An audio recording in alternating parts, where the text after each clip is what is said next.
A very special review with the new Audi Q8 e-tron with a comparison of the SQ8 Sportback e-tron.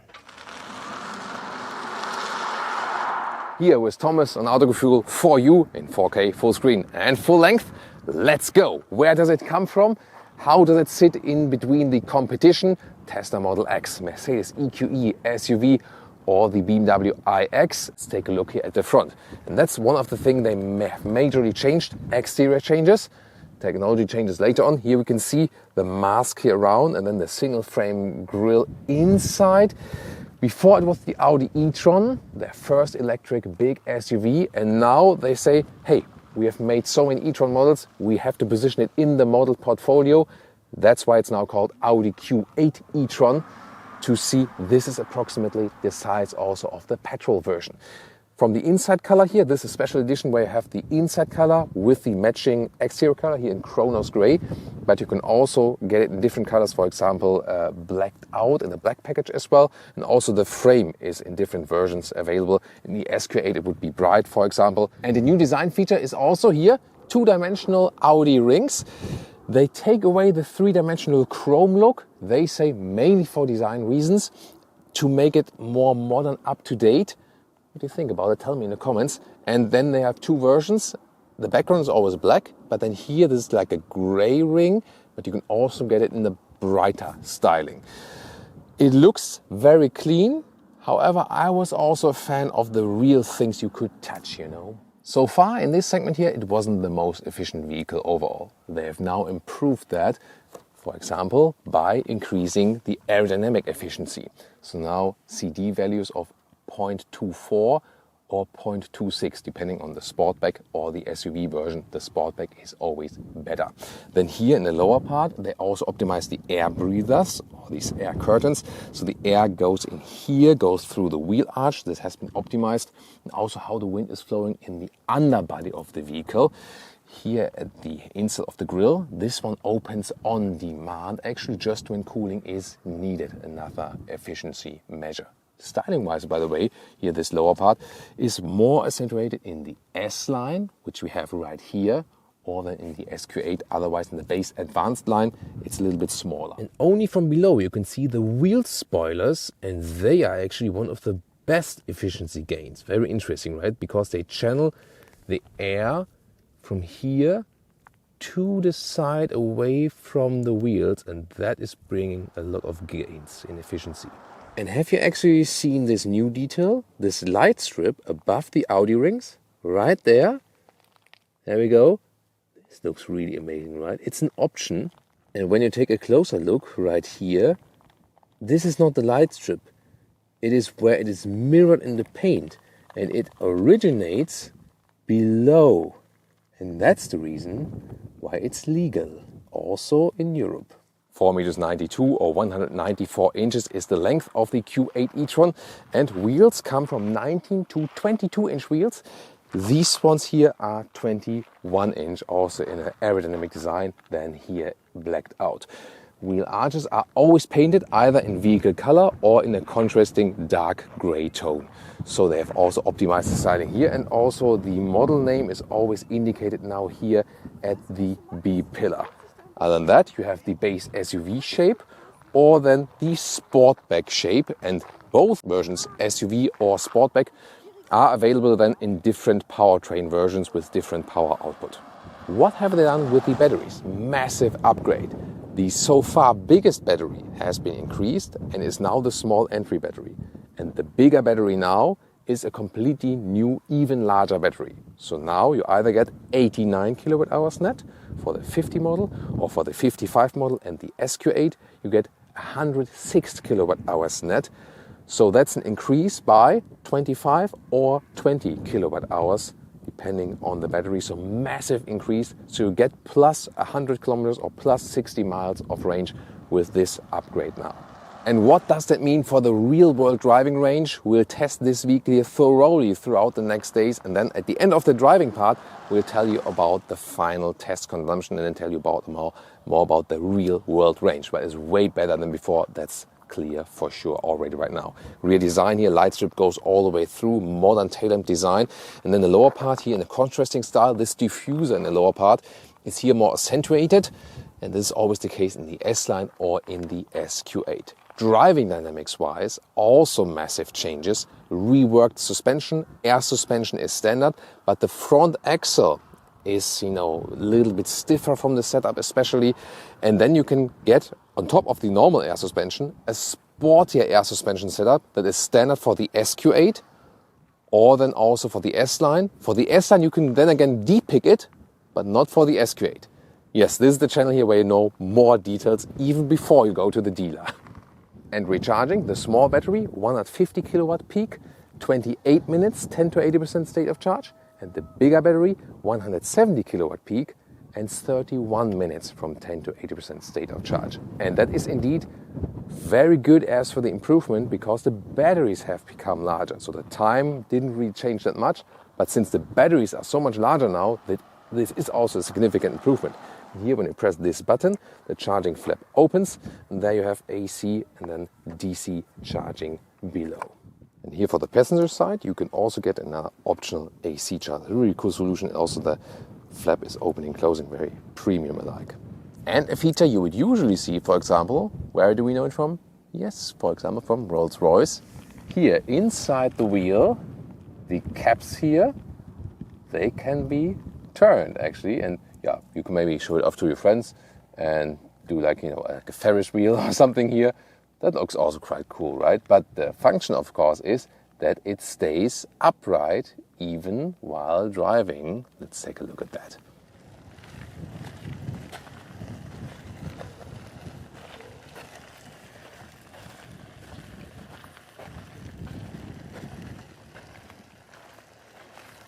And turning indicators, cascading style here, that looks always really fancy, doesn't it?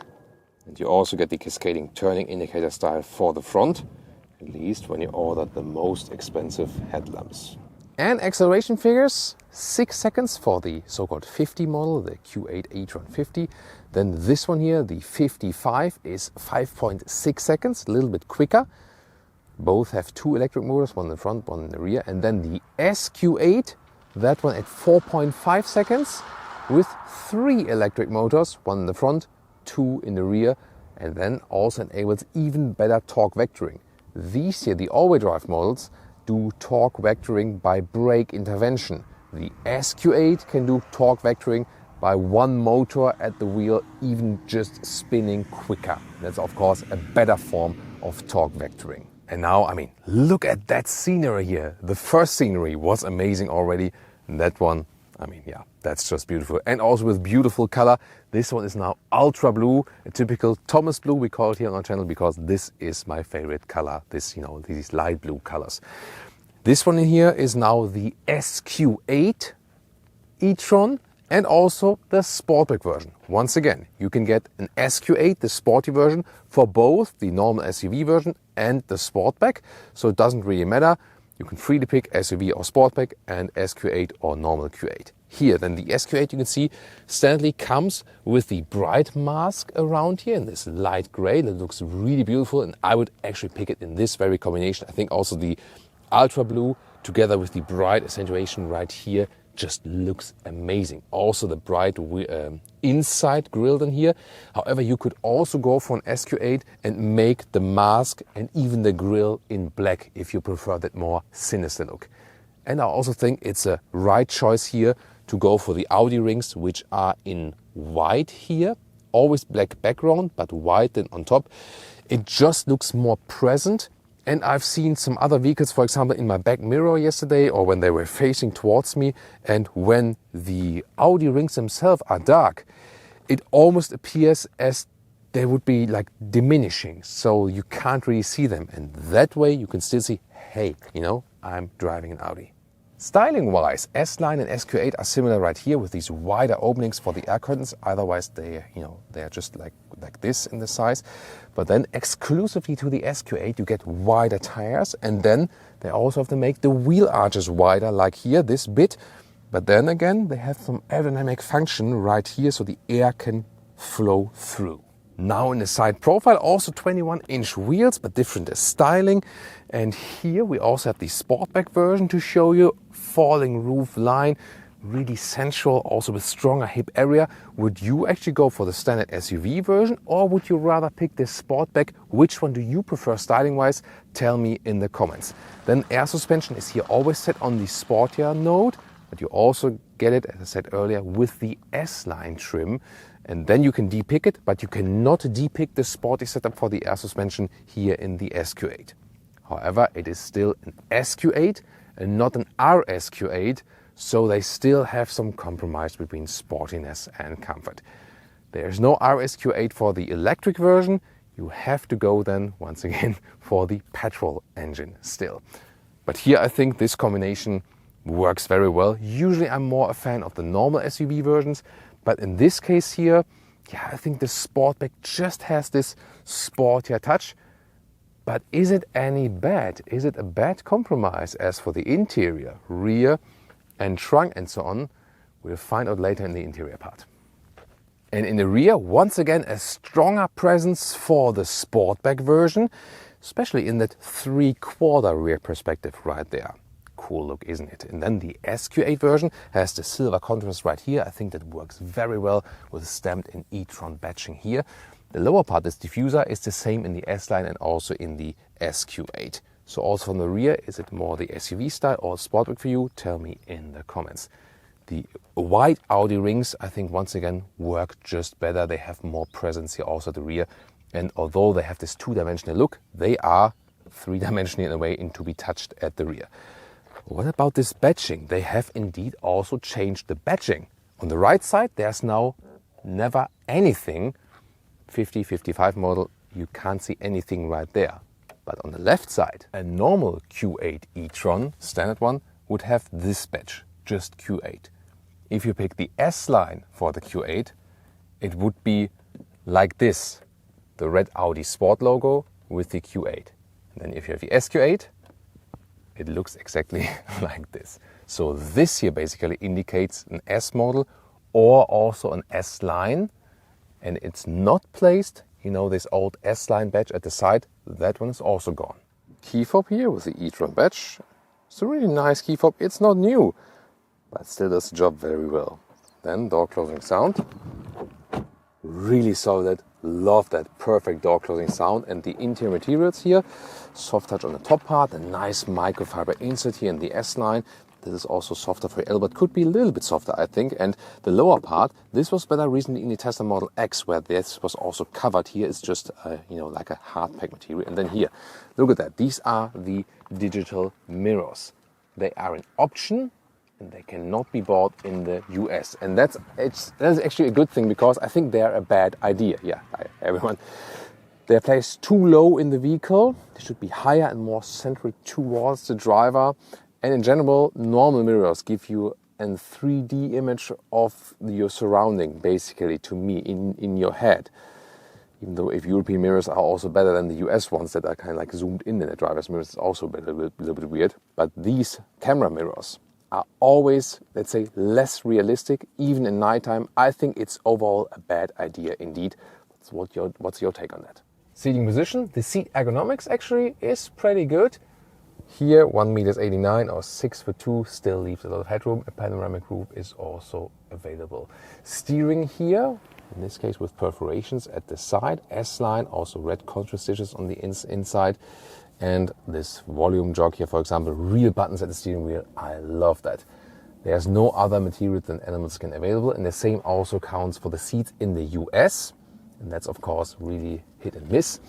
In Europe, we also get microfiber on the inside and on the outside for S-Line and the SQ8 and the base fabric seat. But in general, Audi needs to step up the game. Tesla Model X is completely animal-free. BMW iX offers a lot of different choices. And also Mercedes is better in this respect as for, you know, offering also some things worldwide, for example, for the EQE SUV. So this is where Audi is lagging behind. They have missed the chance to change something here in the interior. The interior setup here is really clean indeed. You have this integrated screen, 10.1 inch, the other one 8.6 inch below, and they can also play together in a way. e-tron badging right there. This very interesting structure on top of that. And then you have digital instruments as well, Audi virtual cockpit, and also how everything is processed. The build quality is really very nice. It has been more or less the same setup from the beginning, and we also know it like from Audi A6 and the Audi A7, A8 and so on. Digital instruments, clear to read, I really love them, and the map can be here full screen. However, the thing is, it's only the map from the car internal GPS, and you cannot get Apple Maps or Google Maps in there or something. And the head-up display is always a great little helper. Special to the Q8 e-tron interior is here the shifting reverse and drive. It works, but you have to question yourself, why? Why not make it classic? And this flying middle console here, meanwhile here this part in between is a little bit narrow for big modern smartphones, at least when you use this cable connection here. Underneath you have cup holders that can also be pushed inward, and you have more space to have a power supply.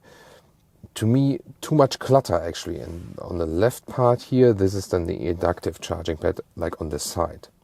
Well, here this armrest is very well attached. You cannot move it left or right. And then another place for your smartphone could be down there then. I really like the infotainment system because it has this simple main menu. The other one I don't fancy that much. And the car internal GPS has a nice satellite view. Here today also on a very beautiful volcanic origin island. Here when we zoom out, it's the island of Lanzarote in the Canaries. It's a really, really beautiful one here. That's Lanzarote, and these are the other Canary Islands, and they are actually, you can see here, on the coast of Morocco, almost towards the equator. So it's really nice and pleasant here always when weather and good for filming. And the lower screen is my favorite capacitive AC unit. I always prefer real buttons, but for a screen solution it's relatively easy to handle, like with clicking or sliding, and it's large so you can't miss the things. And for example, when you want to adjust here like left and right, you do like the swiping, closing gesture, and then you have everything synchronized. Seat heating is, for example, here in the lower part. So this, to me, for a screen solution, a good one. This is the drive selector that you can change the driving modes. That is not placed that well. It should be different, or maybe at the steering wheel or something. And once again, what I mean with the digital mirrors, usually you look here for the side mirrors, the normal ones.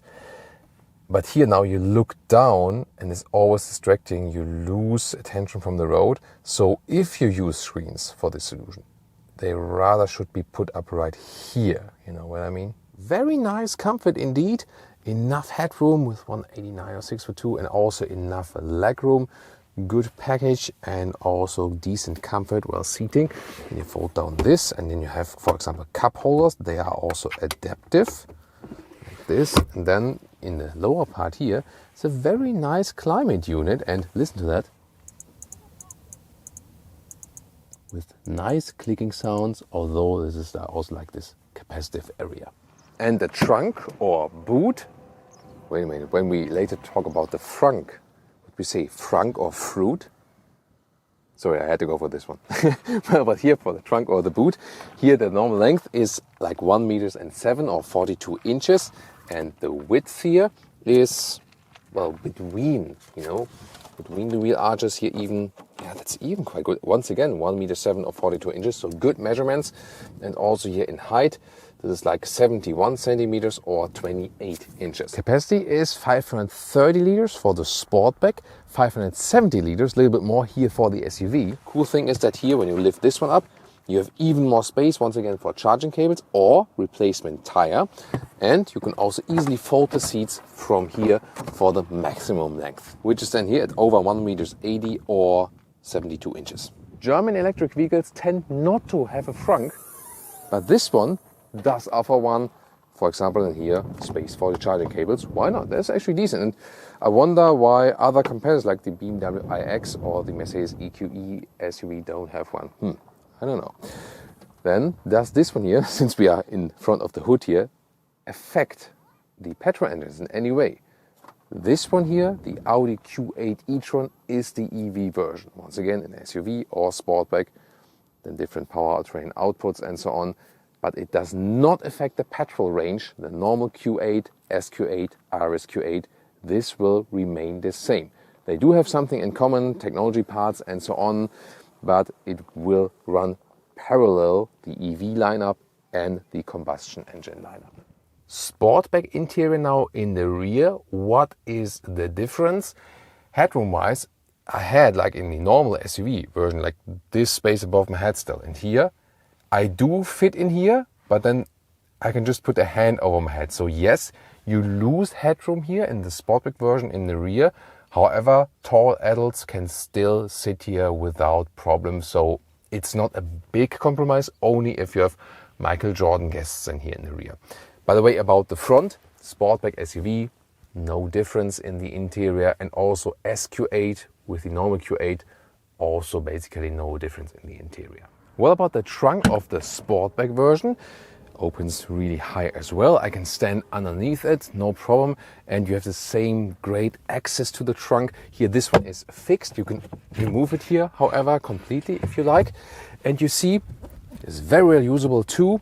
The thing is, you're not limited in height right here, just limited a little bit in height right here. So only if you have long things, but at the same time are super high in the back area, then it would be a problem. Otherwise, I think you can live with this compromise, can't you? Welcome everyone. Let's accelerate.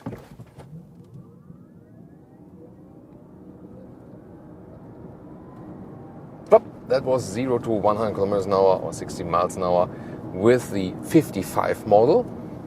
So the official figure is 5.6 seconds. We got to check the time code below. Reasonably quick.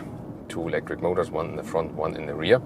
And wow, we have a beautiful scenery on the island of Lanzarote. Wow, this is really impressive. And let's start with the strength of this model. And one of them is definitely noise insulation. It's really silent as for the wind noises around. And one of the weaknesses is, especially at lower speeds, you tend to get some low frequency sounds, especially when you're running over some bumps and so on. And they haven't changed that with the facelift here of the model. So that is on the con side. And the thing is that you especially hear them because it's otherwise so silent. You know, you won't hear them when you listen to music or something, or when you drive faster. But when you drive at slower speeds, then they come quite apparent. One of my favorite strengths of this vehicle is the steering. So here, left and right, it's super precise. And they have also updated it in this very facelift or update, because they have made the front axle, let's say, in a more reacting, stiffer way, and also changed the steering ratio. So you have to steer less, and Audi steerings in general are already quite progressive. But here then they are even more progressive. So small commands are directly transported to the road. At the same time, also when you're driving straight, it is a very relaxing thing, definitely. So you can both drive comfortably in parking in and out, and also in a very sporty way. I like when there's no dead zone area here, and the car is really reacting very precisely. They have also updated the air suspension, and this vehicle we're driving at the moment basically has the suspension setup from the air suspension of the SQ8. That means you can either get this base air suspension or pick the sporty version of the air suspension. And in that case, especially the front axle gets a stiffer setup once again. And we feel that when turning in, that feels even sportier than before. However, I have to say, when you now think about, would I need to change my Audi e-tron to the Q8 e-tron because of the suspension and driving dynamics? No, you'll be just fine. The main reason to switch to the new model is indeed the increased battery size. So as for the driving dynamics, it was great before, now it is also awesome. So great driving dynamics always with this vehicle, no doubt. So here now, also in some bends, you have a lot of fun. Actually, it's really, really a lot of fun to drive. Suspension is also indeed doing a great job. If you should go for the sporty setup of the suspension, I'm not exactly sure. So if you want sportier driving fun, yes, you can already have that with a normal suspension setup here. This one, when you want it even stiffer, but I wouldn't say it's really necessary. I'm always a fan of combining comfort and sportiness. It's still doing that, but But of course with the normal suspension setup you would have a little bit more comfort still. Here we are also with 21-inch wheels, and they also serve the purpose of being visually interesting, yes, but then again when you have some bumps in the road you feel them more in your lower back and something. Well, we have great scenery here for our driving part today, no doubt about that. So also when you think about efficiency and comfort, 19-inch, the smallest wheels would be way to go. With 19-inch wheels, it has the best A rating for the rolling resistance and also gives you the best comfort. So it's always a trade-off, definitely. Have to think about that. In general, about the competitors, it's a lot of fun here going over these humps and so on. Great volcanic landscape. When we think about the Tesla Model X, here we feel that the suspension is a little bit better in the Audi Q8 e-tron than in the Tesla Model X. And also in the X we had 22-inch wheels, and these also reduce the comfort while driving. So Tesla Model X with 20-inch wheels would also be better. Also the steering input here is so precise and so much fun to steer it around. This one here is really, really good in the Audi. And also if you think about the BMW iX or the Mercedes EQE SUV or EQS SUV, the Audi offers the best natural steering input. So I feel that it's most fun to steer the Audi. So this combination of steering and suspension is just awesome here. Probably one of the best things about this vehicle. Let's talk about the driving modes. Here when I'm in dynamic mode, then the suspension is a little bit stiffer. In comfort mode, then it reacts a little bit softer actually to what's happening. So that's the way you can always fine-tune it a little bit more. I tend to keep it in the comfort mode, and you can also pick individual modes. For example, you can go to, this is when CarPlay is running, it's not switching there visually. So for example, you can go to the individual mode and there have like suspension on comfort, but then the steering on dynamic, that you have more resistance in the steering, but that you have the softer suspension. That would be, for example, my recommendation when you drive this car for a longer period of time or something. Other than that, the shifting mode, as we usually call them at Audi, D or S, usually defines how much are the RPMs turned up before the next shifting. Here, of course, it doesn't really have an effect on that, but the thing is that the throttle input is just changing. Here, like for example in D, slight throttle input. In S, there is like really instant throttle input, and that is indeed just more spontaneous to drive that one. When you have someone in the front of you, then it's also about recuperation, and you can either do it with the brake pedal, then it's recuperating, or use the shifting pedal here and go for a stronger recuperation mode. In general, their philosophy is not really about one pedal driving, it's more about letting it roll. And when you lift your foot off the throttle and have this strong recuperation, then more is happening. And here you can also delete it again, so to speak. But the normal driving mode is hardly any recuperation. It's more this rolling or coasting effect. And when you, for example, have this cruise control set, then it's automatically doing that and so on. But they rather want you to have more like a combustion engine car feeling, that you use the brake pedal yourself. And it's always a matter of philosophy. I tend not to say that one of these is good or bad. It's just a question of how you prefer it actually. And if you like it, you can also then activate it here and have a stronger recuperation right there. So yeah, actually, why not? So in driving, I think it's doing a phenomenal job indeed. It's, you really feel connected to the vehicle, low center of gravity. That's the thing, that you don't feel the weight of this car. These EV SUVs are super heavy indeed, especially when you make the batteries even a little bit larger. At the same time, due to the low center of gravity, you don't feel the negative effect of that much actually. So now once again here on that road, let me show you another acceleration when I'm now doing like 45 to 90. Let's go. Let's go now. Plop. There we are. So that is also going really quickly. Is so effortless indeed. And the whole steering feeling, it's always a lot of fun. but you can always just go back to normal D-driving mode, pick the comfort setting or just the auto setting here, then the car is adjusting accordingly. The air suspension also, when you are in the dynamic mode, the air suspension lowers a little bit, so it's also then better for fast driving. You get more stability and at the same time more dynamic character, or it goes up again when you are in the auto mode or in the comfort mode and so on. Then about the efficiency, that's still the thing. So our results so far already is saying that even though some things have improved, it will not be the most efficient car overall. What will it be at the end of the day? We will find out when we drive even further. But now let's compare, how does the SQ8 drive in comparison to this one here. Now the SQ8. Woo! And 100. Whoa. Whew. Okay. That's a notable difference. Whew, yeah, so 2 electric motors now in the back, and although on paper it's just this, like 1.5 seconds difference that you save approximately, even less, the difference was 5.6 versus 4.5 then here now. So, barely a second difference, but it feels way quicker indeed. So, get an instant push definitely from the get-go, so this additional electric motor really helps a lot.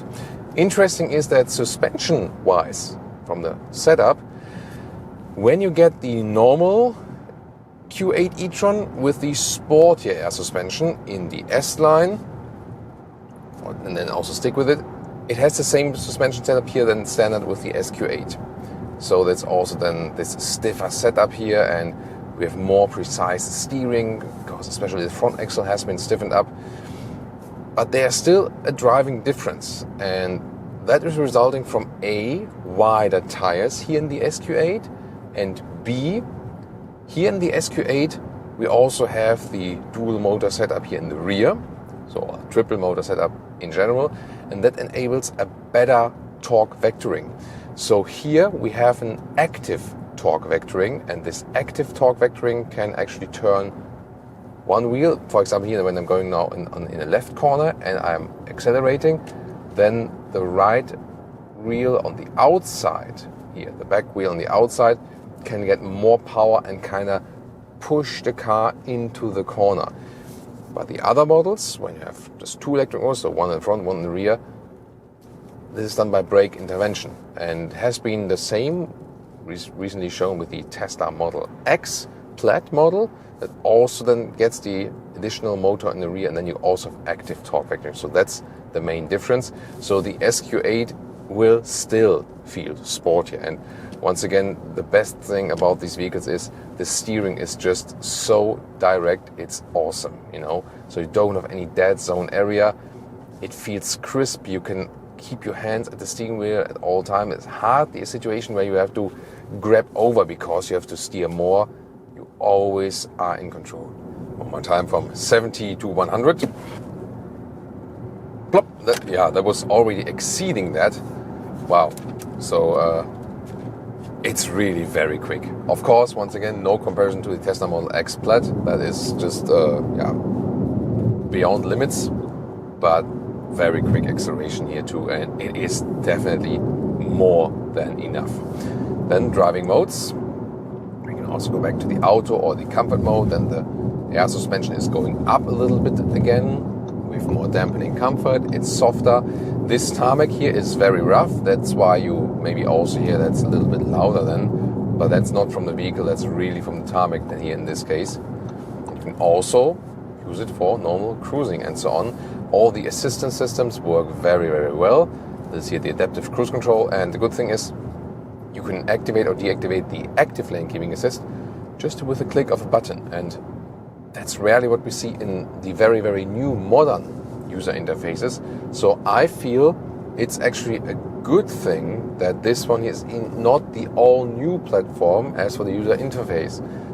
You're just like this, then adaptive cruise assist, no lane guidance, or click again and then I have lane guidance. And for example, when I here steer a little bit left, car keeps in, and very smooth process actually. So really fun of these assistance systems. But just once again with the digital mirrors, I'm just not a fan of it at all. Too small, placed too low down. Again, US viewers won't care about that at all because you get the normal mirrors anyway. And for everyone else, I can just tell you, don't buy this option, stick with the normal mirrors. They don't bring you much more range or efficiency gains. That's just a marketing myth. It's not a big difference. When you have good light conditions, it's of course better. As darker as it gets, the more problematic it is, I think.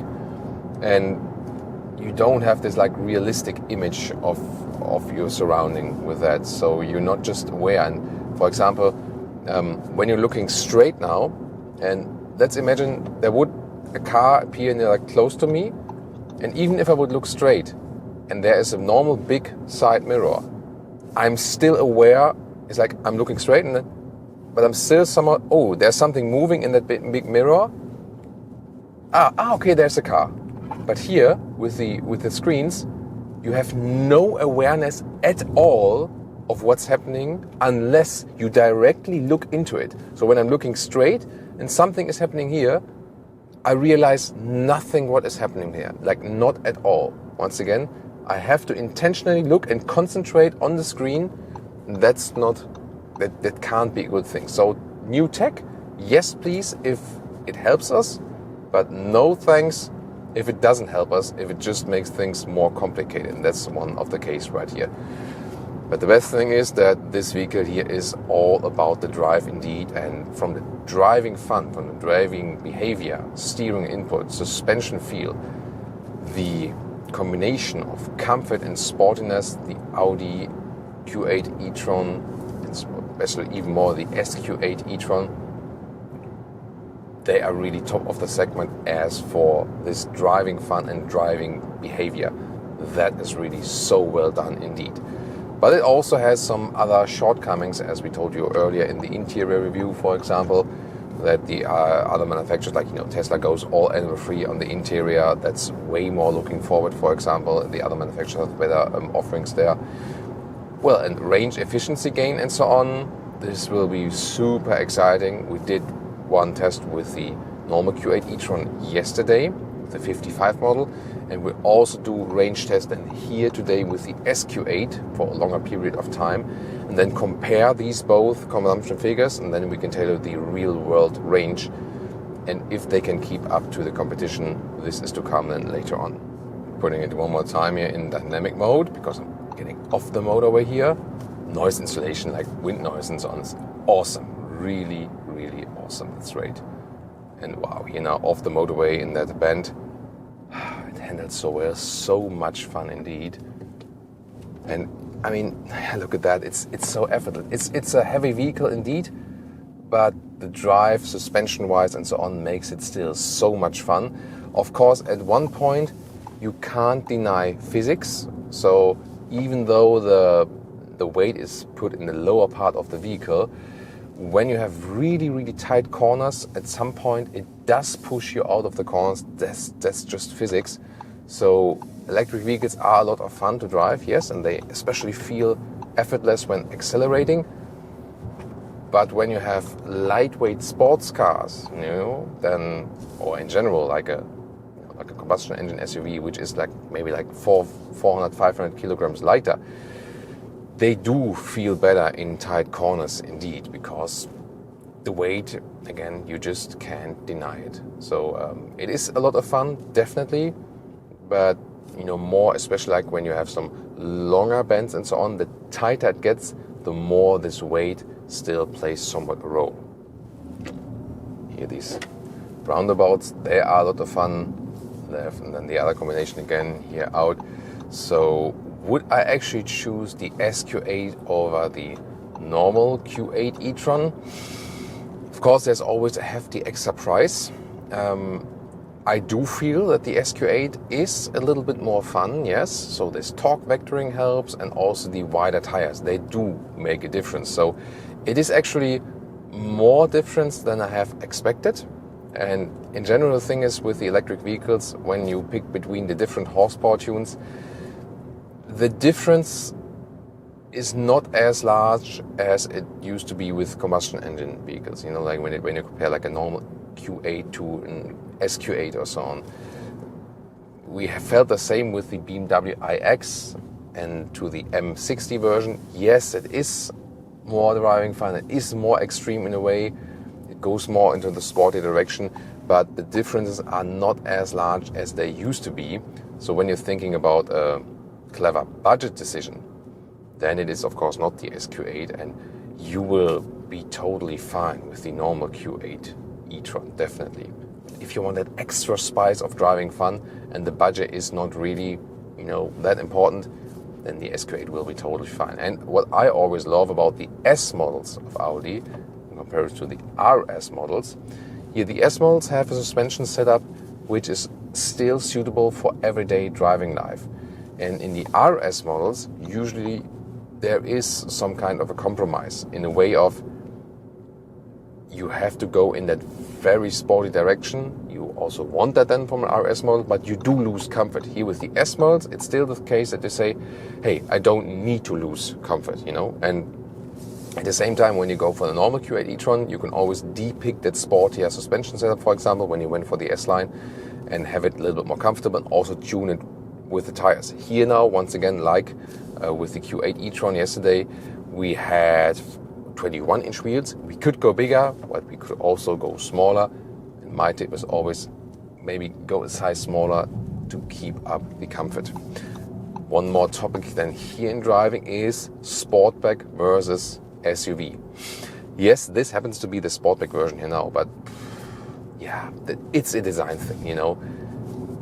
It maybe has like a minimum effect then on the weight distribution, because here then it's a little bit lower, but it doesn't make a huge difference. The bigger difference will in a way be that when you go for the Sportback version, the drag coefficient is better actually, so you will have a little bit more efficiency then.